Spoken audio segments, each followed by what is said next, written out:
नमस्कार जोहार दोस्तों। एसपी हिस्ट्री क्लासेस में आप सभी का स्वागत है और मैं आपका एडुकेटर सुनील पंडित लेकर आया हूँ एक महत्वपूर्ण प्रैक्टिस सेट जो स्पर्धा प्रकाशन का है और झारखंड प्रशिक्षित प्राथमिक शिक्षक संयुक्त प्रतियोगिता परीक्षा 2023 लिखा है। तो ये 2024 के लिए है कि स्नातक जो है सहायक आचार्य के लिए 6 to 8 के लिए, और ये जैसे कि आप देख पा रहे होंगे ये आपका भूगोल का है। किसका है? भूगोल का है। आप देख पा रहे होंगे कि ये जो सब्जेक्ट है ये ज्योग्राफी का है और गाइड से प्रैक्टिस सेट है, लेकिन इसमें सिर्फ हम प्रैक्टिस सेट ही करवाएंगे और इसके आगे देखेंगे कि ये पूरा सिलेबस के आधार पर किसके आधार पर है। आप देख पा रहे होंगे ये किसके आधार पर है। आप देख रहे हैं कि जेएसएससी द्वारा जारी सिलेबस पर पूर्णतः आधारित है। चलिए, यहाँ टोटल आपको मिलेगा 20 प्रैक्टिस सेट, है ना। लेकिन एग्ज़ाम का जो नोटिफिकेशन डेट निकल कर आया है वो 23 तारीख से है, लेकिन ये अभी हमको लगता है फर्स्ट और सेकंड पेपर के लिए 23 तारीख हो सकता है, नहीं तो 24-25 तक होगा। तो कुल मिला के हम लोगों के पास जो है अभी बचा है लगभग 15 दिन बचा हुआ है। तो कम से कम 15 प्रैक्टिस सेट जो है ज्योग्राफी का मैं करा दूँ। अगर वीडियो अच्छी लगे तो वीडियो को थोड़ा शेयर कीजिएगा, क्योंकि ये बुक खरीदने में या फिर मेहनत करने में हमको समय लगता है, पैसा कुछ लगता है। चलिए तो शुरू करता हूँ। पूरा एक प्रैक्टिस सेट, लेकिन मैं इसमें व्याख्या नहीं करूँगा क्योंकि हमको फटाफट 60 क्वेश्चन तक करना है और बहुत ही कम समय में। चलिए शुरू करता हूँ क्वेश्चन को। पहला क्या है कि नीला ग्रह के नाम से कौन सा ग्रह जाना जाता है। तो ये नीला ग्रह के नाम से जाने जाने वाला ग्रह कौन सा है? सब कोई जानते हैं कि नीला ग्रह किसको करते हैं? पृथ्वी को। पृथ्वी को ही नीला ग्रह कहा जाता है। किसको कहा जाता है? पृथ्वी को नीला ग्रह के नाम से जाना जाता है। नेक्स्ट क्वेश्चन है, जैसे आप देख पा रहे होंगे, कहता है कि निम्नलिखित में सर्वाधिक विनाशकारी तरंगें, कौन सा तरंग जो है सबसे अधिक विनाशकारी तरंग है?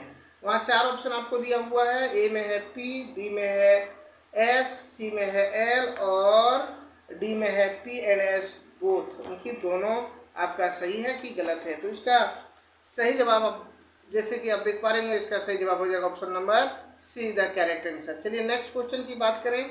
थोड़ा सा इसमें क्या है, क्वेश्चन कथन और कारण का है, तो कथन और कारण को देखना पड़ेगा फिर चलेंगे। कथन कहता है कि बाह्य कोर द्रवित तथा आंतरिक कोर ठोस अवस्था में है। तो ये तो बाबू गलत है। क्या है? ये आपका सही है। क्या है? ये आपका सही है।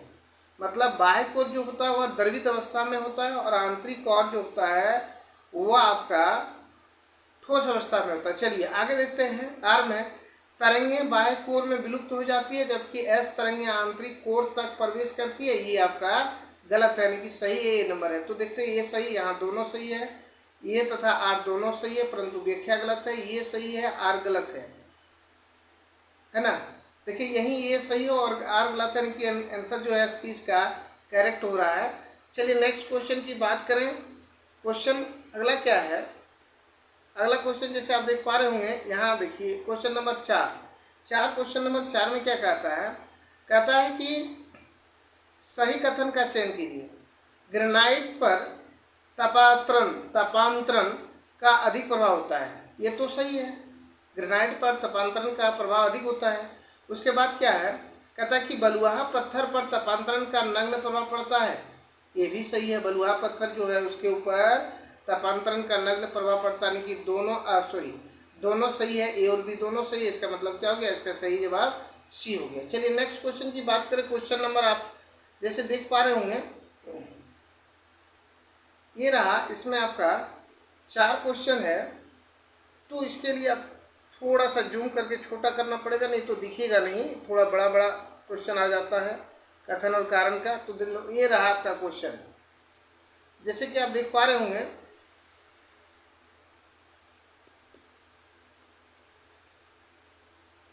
देखिए क्या कहता है कि चट्टानों में दबाव के द्वारा होने वाला कार्यांतरण के विषय में निम्नलिखित में से कौन सा सही नहीं है। यहाँ सही नहीं की बात कर रहा, ध्यान से दिखेगा, यही तो फंसाने का काम करता है।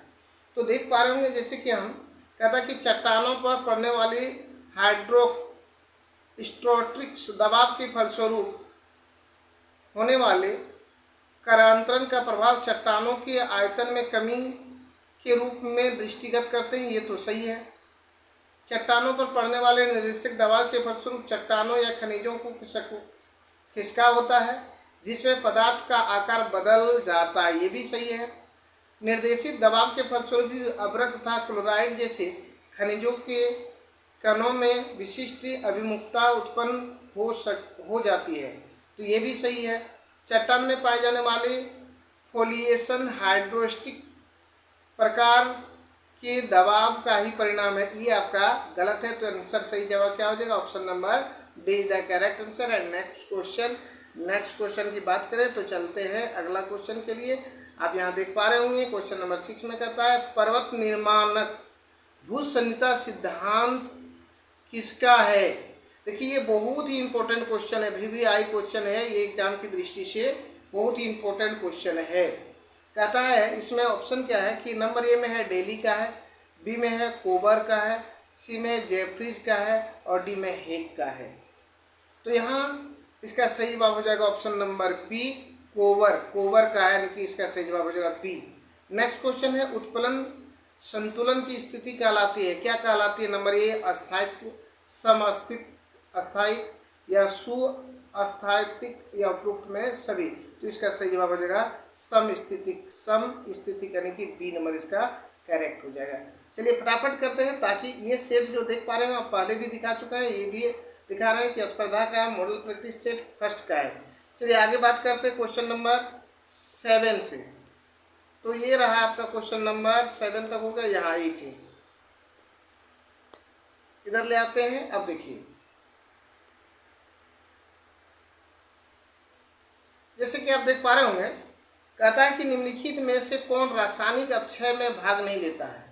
ये जो रासायनिक अपक्षय का बात है, तो इसमें से कौन भाग नहीं लेता? देखिए नंबर ए में ऑक्सीजन, ये तो भाग लेता है। नंबर बी में है, थोड़ा सा मेरा जो पेन टैब है वो आगे नहीं बढ़ पाता है, इसलिए बी में विलियन है आपका, सी में है हाइड्रोलिक्स और डी में है तापमान में उतरा चढ़ाव। देखो ए बी सी ये तीनों जो है भाग लेता है, लेकिन डी जो है ये डी इसका सही जवाब हो जाएगा ऑप्शन नंबर डी। क्या हो जाएगा? ऑप्शन नंबर डी, तापमान में उतरा चढ़ाव जो है ये रासायनिक अपक्षय में भाग नहीं लेता है। चलिए नेक्स्ट क्वेश्चन है वह मंडल जिसमें भू स्तर में जल रिसकर जमा हो जाते हैं उसको क्या कहते हैं? उसको कहते हैं क्या? अधिभौम मंडल कहते हैं, वातन मंडल कहते हैं, या आंतरिक मंडल कहते हैं, या केशिका मंडल कहते हैं। तो 9 का सही जवाब होगा उसको अंतराशिक मंडल, अंतरायिक मंडल कहा जाता है, यानी कि ऑप्शन नंबर सी जो है इसका सही जवाब हो जाएगा। नेक्स्ट क्वेश्चन की बात करें, क्वेश्चन नंबर आप देख पा रहे होंगे, जैसे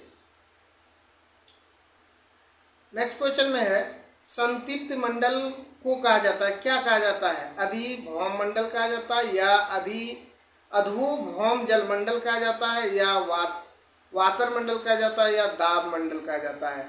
तो ये चारों में से आपका ऑप्शन नंबर जो बी देख रहे हैं, बी इसका सही जवाब हो जाएगा, अर्धोभौम जल मंडल कहा जाता है।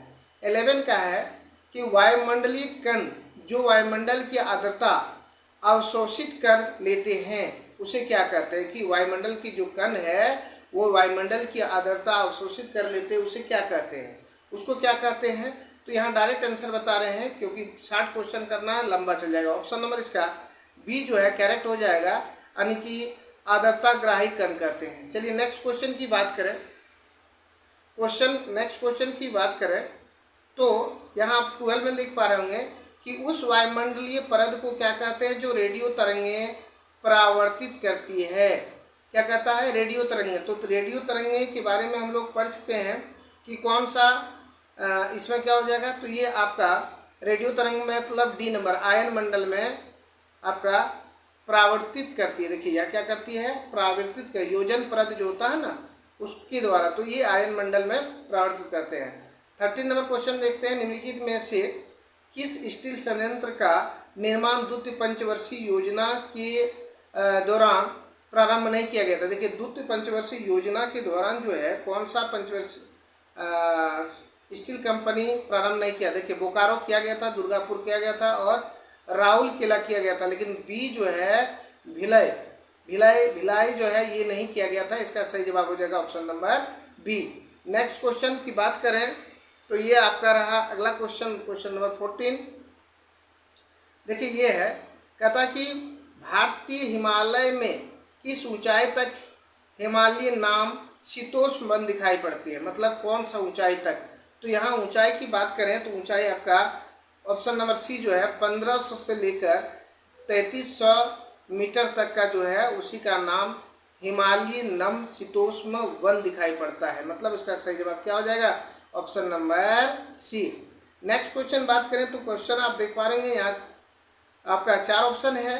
तो पश्चिमी एवं पूर्वी अक्ष संघीय मोड़ों के निर्माण का कारण है।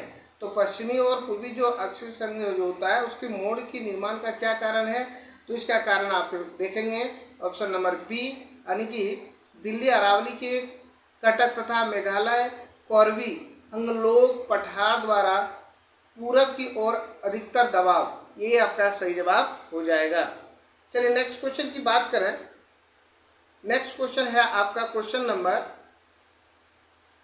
16 कि निम्नलिखित में से कौन सा ग्रीष्म ऋतु का स्थानीय तूफान कहवा, देखिए कहवा की कृषि के लिए उपयोगी होता है। बहुत ही इंपॉर्टेंट क्वेश्चन है ये। आप यहाँ क्या हो जाएगा, इसका सही जवाब हो जाएगा ऑप्शन नंबर बी, फूलों वाली बौछार, इसका सही जवाब हो जाएगा। चलिए नेक्स्ट पेज लेते हैं और देखते हैं क्या क्वेश्चन है। ये रहा नेक्स्ट पेज और देखिए क्वेश्चन, क्वेश्चन नंबर 17 कहता है हिमालय पर शंकुधारी वन की ऊंचाई पर पाया जाता है, मतलब किस ऊंचाई पर पाया जाता है।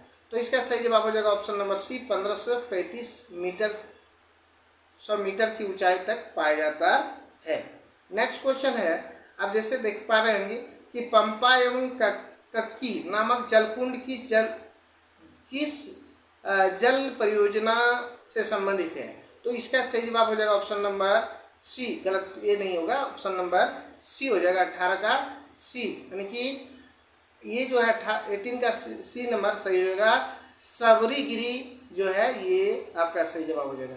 चलिए नेक्स्ट क्वेश्चन है कि मंचकुंड जल विद्युत परियोजना किसका संयुक्त उपकरण है, मतलब मंचकुंड जो जल विद्युत परियोजना है ये किसका है। आप यहाँ जैसे देख पा रहे होंगे 4 ऑप्शन, इसमें से सही जो है आंध्र प्रदेश और उड़ीसा के बीच में ये जल विद्युत परियोजना है, मंचकुंड जल विद्युत परियोजना। इसको याद रखिएगा, VVI क्वेश्चन है ये, आंध्र प्रदेश और उड़ीसा के मध्य है, इसकी मतलब ये परियोजना है। नेक्स्ट क्वेश्चन है, आप देख पा रहे हैं जैसे ये जनसंख्या से है, कहता है भारत की गिनती जनसांख्यिकी लाभांश यानी कि डेमोग्राफिक्स डिविडेंड वाले देशों के रूप में की जाती है। ऐसे इसलिए की जाती है क्योंकि ये कितना वर्ष की उम्र पर आधारित है। तो ये आप देख पा रहे हैं बी जो है इसका सही जवाब हो जाएगा, यानी 15 से 64 वर्ष आयु वर्ग की जनसंख्या अधिक है, इसलिए इसकी गिनती इसी में की जाती है। नेक्स्ट क्वेश्चन की बात करें, क्वेश्चन नंबर आप 21 जैसे आप देख पा रहे होंगे, क्वेश्चन नंबर 21 कहता है कि 2011 और 11 मैंने 1 से 11 के बीच में के दौरान जो है निम्नलिखित में से भारत के किस राज्य का साक्षरता दर न्यूनतम है, कम है, सबसे कम। तो इसका सही जवाब हो जाएगा बिहार, क्योंकि ऑप्शन नंबर ए। जनसंख्या मैंने जनगणना 2011 के आंकड़ों के अनुसार भारत में पुरुष साक्षरता दर है, तो इसका सही जवाब हो जाएगा ऑप्शन नंबर सी, पुरुष साक्षरता दर कितना होगा, आपका 80.9%। झारखंड राज्य की सीमा कितने राज्य से स्पष्ट करते हैं, तो ये 5 राज्य से स्पष्ट करते हैं। चलिए नेक्स्ट क्वेश्चन की बात करें तो जैसे आप देख पा रहे होंगे ये रहा आपका क्वेश्चन नंबर 14 की झारखंड के राज्य के कुल क्षेत्रफल के लगभग कितने प्रतिशत भाग वन पाए जाते हैं, कुल क्षेत्रफल का। तो ये ऑप्शन नंबर सी होगा, 29.76%, इसका सही जवाब हो जाएगा ऑप्शन नंबर सी। चलिए नेक्स्ट क्वेश्चन की बात करें, क्वेश्चन नंबर 25।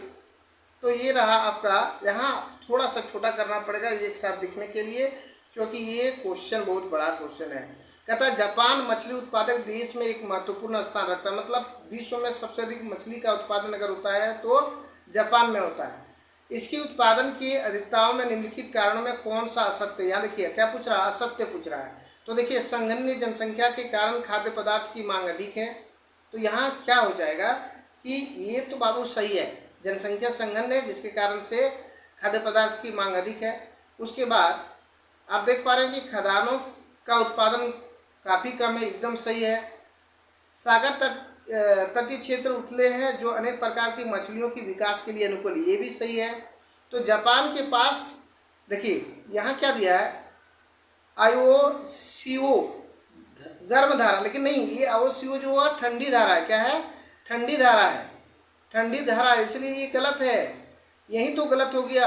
और क्यूरेशियो ही गर्म धारा है, तो यहाँ उल्टा दे दिया, इसलिए इसका ये कट जाएगा। तो सही जवाब ऑप्शन नंबर डी हो जाएगा। मतलब केवल 4 जो है ये इसका गलत है।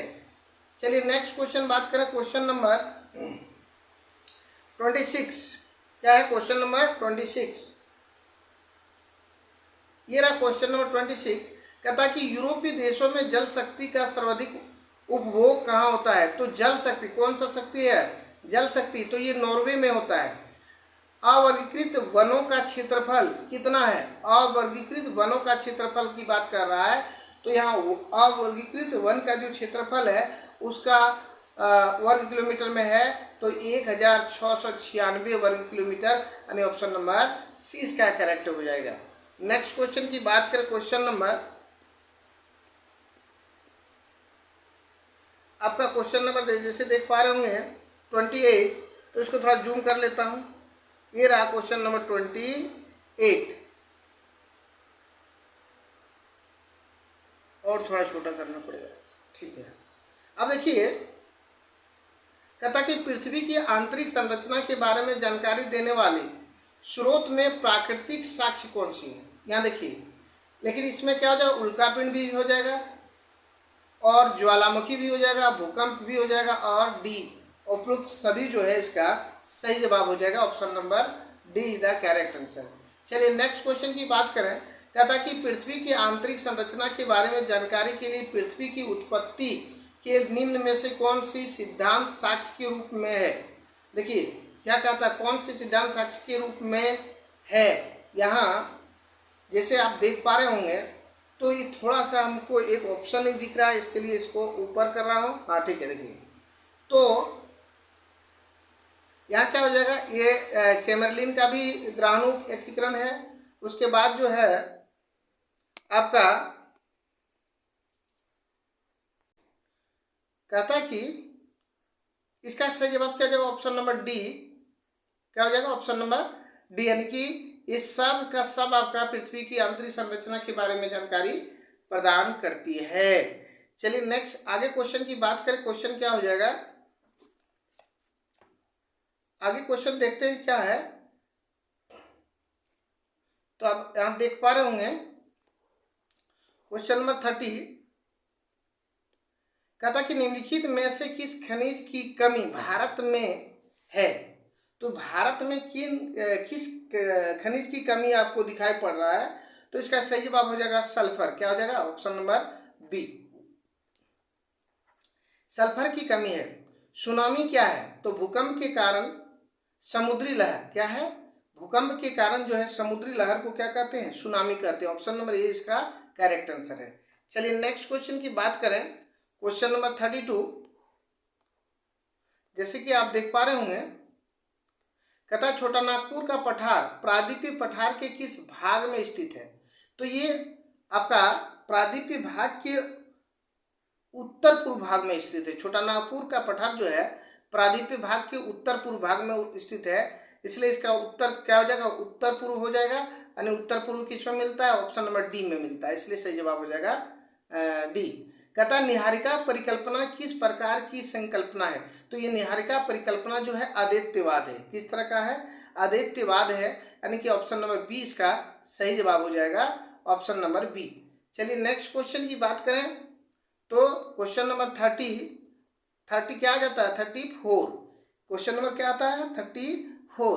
तो यहाँ 34 में हम बात करते हैं नंबर 1 में। तो ये देखिए पढ़ना नहीं है, बहुत बड़ा है, जिसका सही जवाब हो जाएगा ऑप्शन नंबर 1 और 2 दोनों सही है। चलिए नेक्स्ट क्वेश्चन है क्वेश्चन नंबर 35। क्या है, 35 में क्या है, वायुमंडल में ओजोनों की उत्पत्ति किससे संबंधित है? जो ओजोन का उत्पत्ति है वह किससे संबंधित है? तो यहाँ सब देखेंगे, ऑक्सीजन द्वारा पराबैंगनी विकिरण के अवशोषित होने से, फोटो रासायनिक अभिक्रियाओं की अभियुक्ताओं से, ऑक्सीजन गैस की वियोजन से और उपरोक्त सभी, यानी कि ऑप्शन नंबर डी इसका करेक्ट आंसर हो जाएगा। नेक्स्ट क्वेश्चन की बात करें कि भारत में आधुनिक लौह इस्पात कारखाना की शुरुआत कहाँ हुई थी? यानी भारत की बात किया जाए तो आधुनिक लौह इस्पात, यानी आधुनिक लौह इस्पात की कारखाना जो है वह आपका शुरू हुआ था साक्ची में, है ना। ऑप्शन नंबर ए इसका करेक्ट आंसर हो जाएगा। क्या हो जाएगा? ऑप्शन नंबर ए इसका करेक्ट हो जाएगा। देखिए यहाँ पर कुछ कंफ्यूज लोग करते हैं कि ये जो है आधुनिक लौह इस्पात का कारखाना जो है सबसे पहले शुरू किया गया था आपका कुल्टी में। कुल्टी में, कहाँ? कुल्टी में। तो ये कुल्टी में, ये देखिए आपका ये सही जवाब है।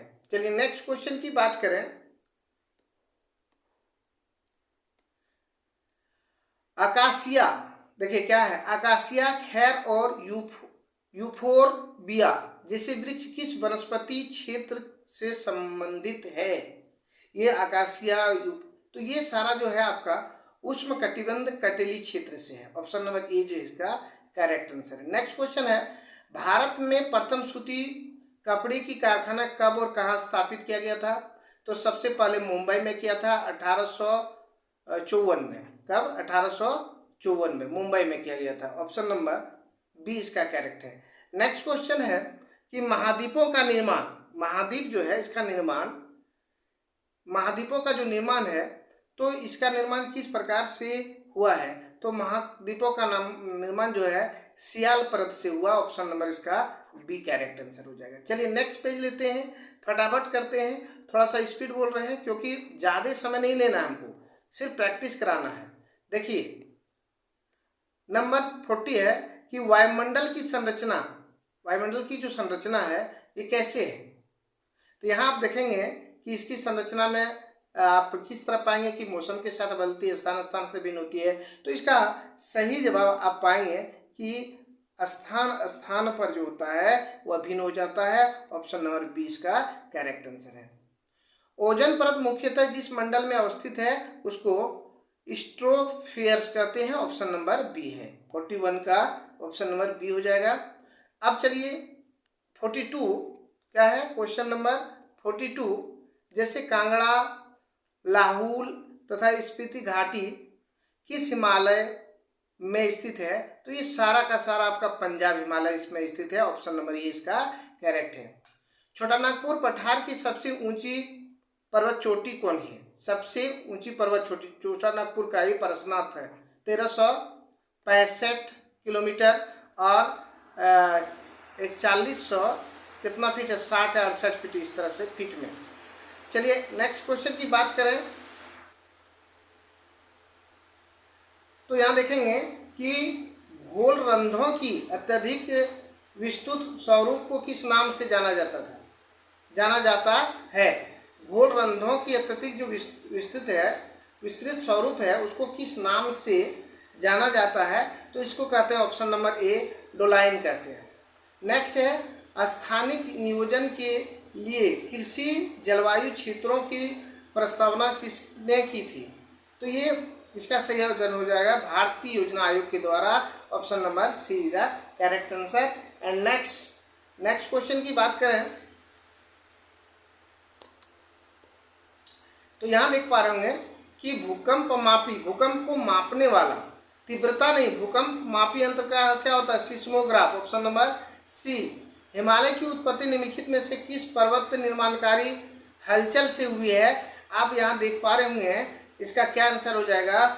ऑप्शन नंबर बी हो जाएगा। क्या हो जाएगा? ऑप्शन नंबर बी, कैलिडोनियन हलचल के कारण। Option number B. और टेथिस भी मिलता है, आगे जब प्रैक्टिस बनाएंगे तो उसमें देखेंगे कि टेथिस भी लिखा हुआ मिलता है।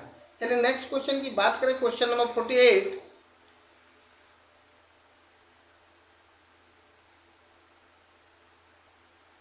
कि ऑक्सीडेशन का सर्वाधिक प्रभाव होता है किस पर होता है?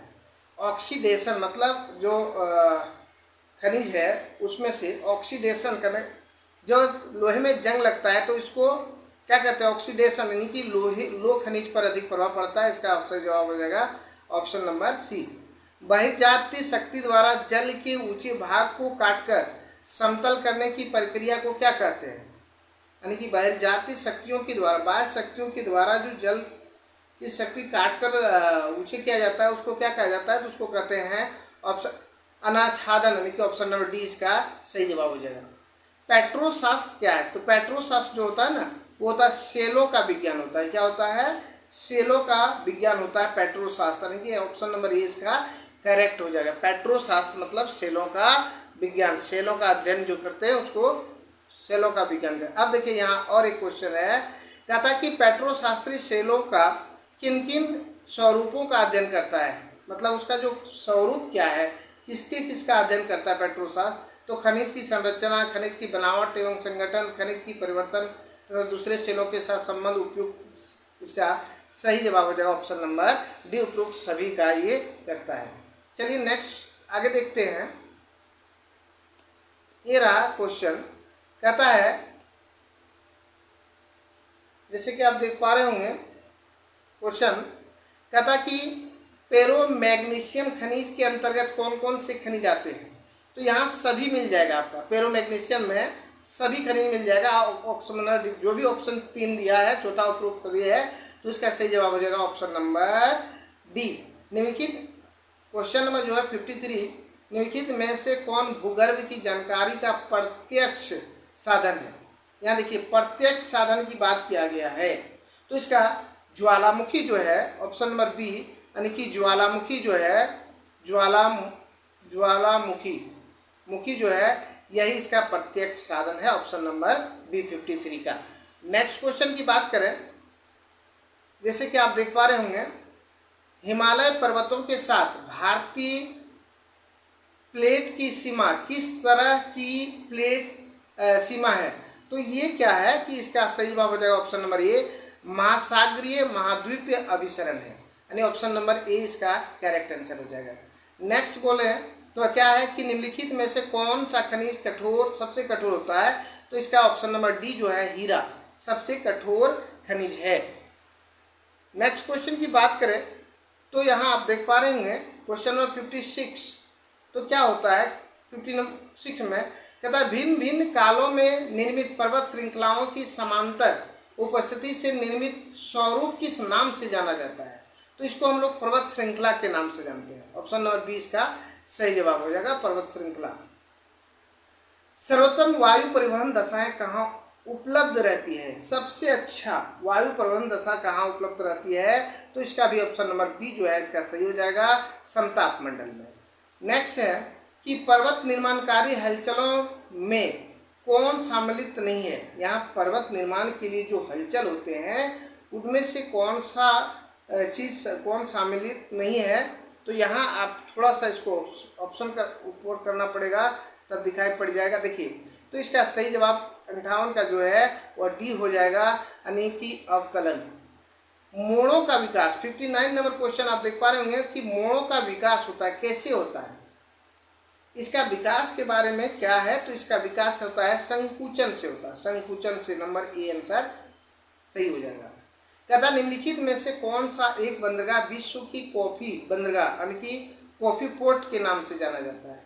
यहाँ कौन सा बंदरगाह सबसे अधिक कॉफी? तो देखिए यह कॉफी के नाम पर सेंट्रोस, ये जो है बी ऑप्शन इसका सही है। तो ये आज मैंने फटाफट 60 क्वेश्चन को बताया है। अगर इस तरह की अगर प्रैक्टिस सेट चाहिए तो कमेंट बॉक्स में ज़रूर लिखिएगा, तो लगातार मैं 15 दिन तक ज्योग्राफी का देंगे, अगर बोलिएगा तो साथ साथ में सिविक्स का भी दे देंगे, ठीक है। तो अगर वीडियो अच्छे लगे तो वीडियो को लाइक शेयर एवं कमेंट जरूर कीजिएगा। चैनल पर पहली बार है तो चैनल को सब्सक्राइब कर बेल आइकन को दबाना न भूलें, ताकि इस तरह का वीडियो आपको सबसे पहले पहुंच पाए। चलिए मिलते हैं नेक्स्ट वीडियो में, तब तक के लिए जय हिंद, जय भारत, वंदे मातरम।